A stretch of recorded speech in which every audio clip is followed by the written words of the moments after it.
E outra coisa que você falou também, Pondé, é que os pais acabaram se sentindo ameaçados Sim. com a forma como os jovens estavam lidando com a vida.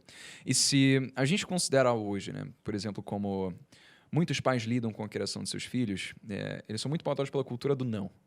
Né? O filho quer fazer alguma coisa e, né, às vezes, o não pode ajudar. Ele está lá mexendo numa tomada, você fala, não, tira o Claro. dedo daí. Às vezes o filho vai pegar um monte de areia e colocar na boca. Você fala, não, porque você preza o bem dele. Mas acontece uma questão que é quando o não ele deixa de ser simplesmente hábitos comportamentais que podem ferir a saúde do filho e passam a ser contra questões psicológicas inerentes à personalidade de um ser humano, ou à sexualidade, ou, sabe? Aí isso cria um outro quesito também.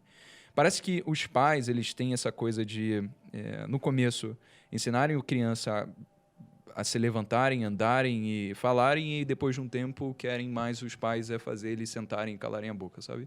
Isso oprime criatividade. Faz com que eles fiquem nesse sentido de, putz, eu tenho que seguir a vida da forma como os meus pais querem que eu siga. Você acha que isso daqui é um modelo que gera rebeldia ou gera esse inconformismo como a juventude é aclamada de viver hoje? Eu acho que essa questão é uma questão que está posta desde os anos 60. Era exatamente isso que a geração dos anos 60 falava.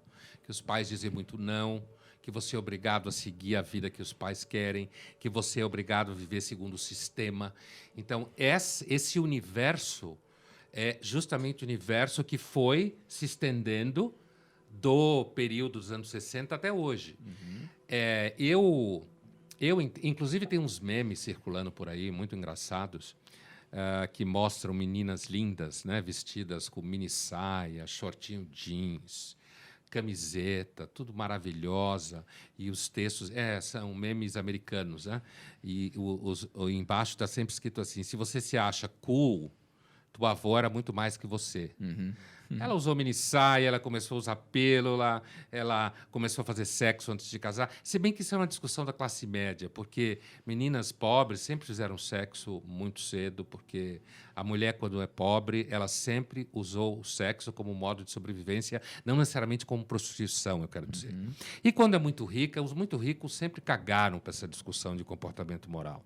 Essa discussão de comportamento moral é um evento tipicamente de classe média, que é muito grande nos Estados Unidos. Então, eu diria para você assim, essa queixa que você descreveu com relação aos pais é a queixa dos anos 60.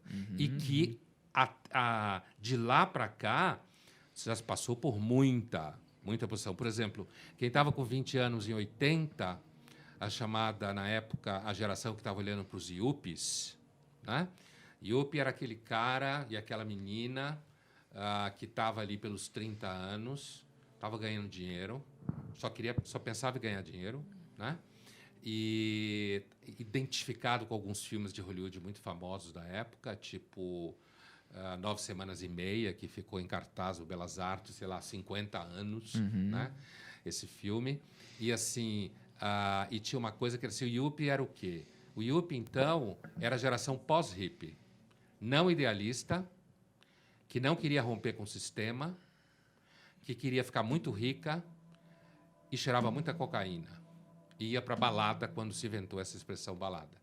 E aí, essa geração chamada Yuppie, que é uma espécie de acrônimo para Young Urban Professionals, né?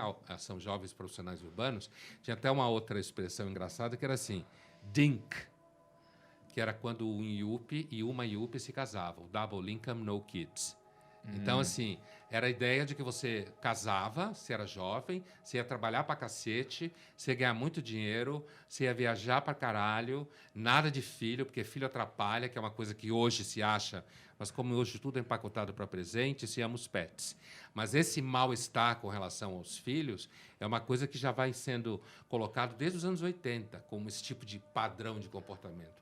Agora, se essa forma de repressão, se ela é uma forma de repressão que limita a criatividade, na realidade a gente não sabe muito bem como educar pessoas. A gente educou filhos por 400 mil anos, né? Os últimos 300 anos foram atípicos na história da humanidade. Então, a gente começou a criar psicologia, teorias de como educa a criança. Por exemplo, grande parte dos cursos de criatividade são caretíssimos.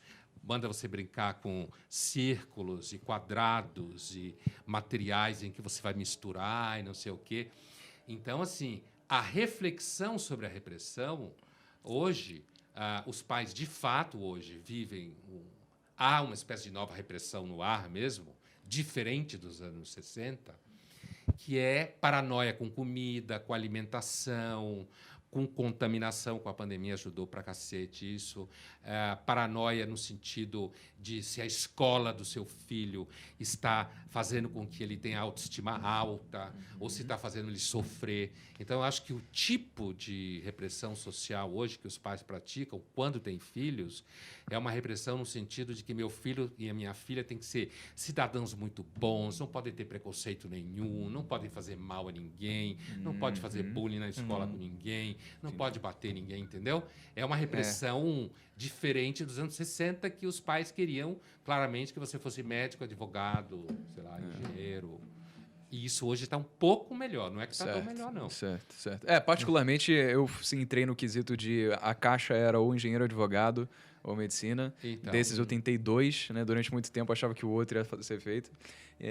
Mas é porque esse é o caminho padrão que a gente entende que vai sei. gerar sucesso e... Eu conheço esse caminho. Então, exatamente.